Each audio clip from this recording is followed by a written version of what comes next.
அன்பு நேயர்களே, அனைவருக்கும் வணக்கம். இன்று நாம் வசந்த பஞ்சமி அன்று என்ன செய்ய வேண்டும், இந்த நாளில் சரஸ்வதியை வழிபடுவது ஏன் என்பதை பற்றி இந்த காணொளியில் பார்க்கலாம். வசந்த பஞ்சமி என்பது இந்துக்களின் மிக முக்கியமான பண்டிகைகளில் ஒன்றாகும்.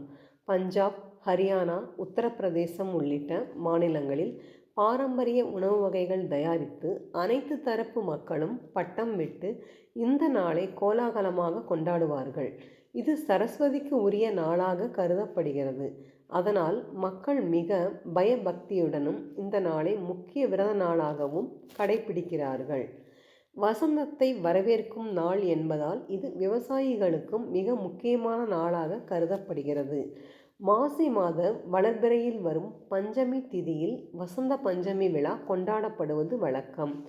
மிகவும் மங்களகரமான நாளாகவும் மங்கள காரியங்கள் துவங்குவதற்கு ஏற்ற நாளாகவும் இந்த நாளை கொண்டாடுகிறார்கள்.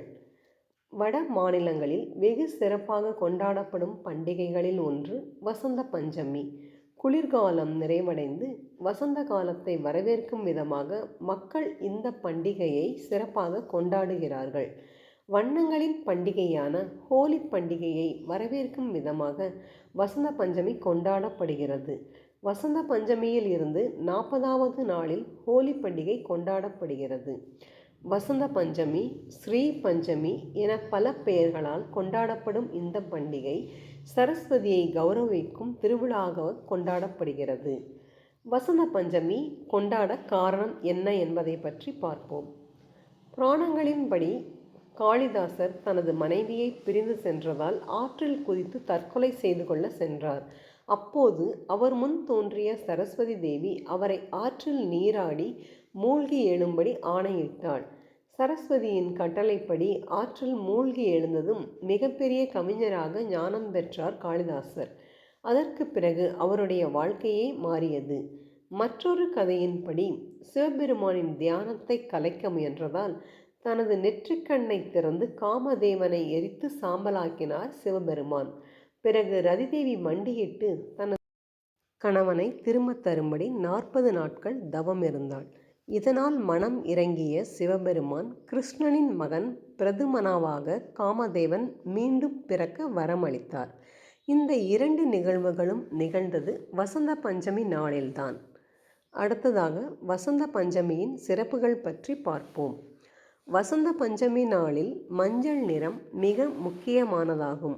மக்கள் மஞ்சளாடை உடுத்தி சரஸ்வதி தேவியை வணங்கும் வழக்கம் ஏற்பட்டது. மஞ்சள் என்பது ஞானத்தின் வண்ணம் என்பதாலும் வசந்த காலத்தை வரவேற்கும் காலம் என்பதாலும் ஞானத்திற்குரிய தெய்வமான சரஸ்வதி தேவியை இந்த நாளில் வழிபடுகிறார்கள்.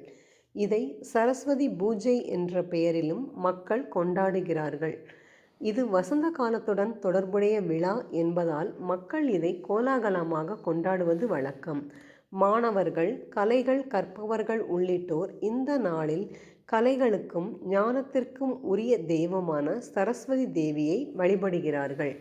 இந்த நாளில் அதிகாலையில் எழுந்து நீராடி கோவில்களுக்கு சென்று சரஸ்வதி தேவியை வழிபடுகிறார்கள். மஞ்சள் நிற மலர்கள், இனிப்புகள் படைத்து வழிபடுகிறார்கள். சரஸ்வதி தேவிக்குரிய மந்திரங்களை சொல்லி வழிபடுகிறார்கள். அடுத்ததாக இந்த ஆண்டிற்கான வசந்த பஞ்சமி தேதி மற்றும் நேரத்தை காண்போம். கலைகளுக்கும் ஞானத்திற்கும் உரிய நாளாக கொண்டாடப்படும் வசந்த பஞ்சமி இந்த ஆண்டு பிப்ரவரி 2ஆம் தேதி கொண்டாடப்படுகிறது. அதாவது பிப்ரவரி 2ஆம் தேதி காலை 9:14 முதல் தொடங்கி பிப்ரவரி 3ஆம் தேதி காலை 6:52 வரை பஞ்சமி திதி உள்ளது. இந்த நேரத்தில் நாம் சரஸ்வதி தேவியை வணங்கி வழிபடுவதால் மனம் தெளிவடைந்து ஞானம் பெருகும், வேண்டும் வரங்கள் கிடைக்கும் என்பது நம்பிக்கை. அடுத்ததாக வசந்த பஞ்சமி அன்று என்ன செய்ய வேண்டும் என்பதை பார்ப்போம். வசந்த பஞ்சமி நாள் சரஸ்வதி தேவியின் திரு அவதார தினமாகவும் கருதப்படுகிறது. இதனால் கல்வி, கலைகள், புதிய பயிற்சிகள் துவங்குவதற்கு ஏற்ற நாளாகவும் இந்த நாள் கருதப்படுகிறது.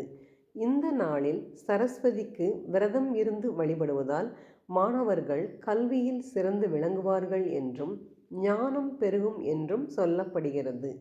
இந்த நாளில் சரஸ்வதி தேவியுடன் ஞான முதல்வனான விநாயக பெருமானின் உருவத்தையும் வைத்து வழிபட வேண்டும். நெய் விளக்கேற்றி மஞ்சள் நிற மலர்கள் சாத்தி சரஸ்வதி தேவியை வழிபட வேண்டும். புத்தகங்கள், இசைக்கருவிகள் உள்ளிட்டவற்றை சரஸ்வதி முன்வைத்து வழிபட வேண்டும். வட இந்தியாவின் சில மாநிலங்களில் இது பட்டங்களின் திருவிழாவாகவும் கொண்டாடப்படுகிறது. நன்றி, வணக்கம்.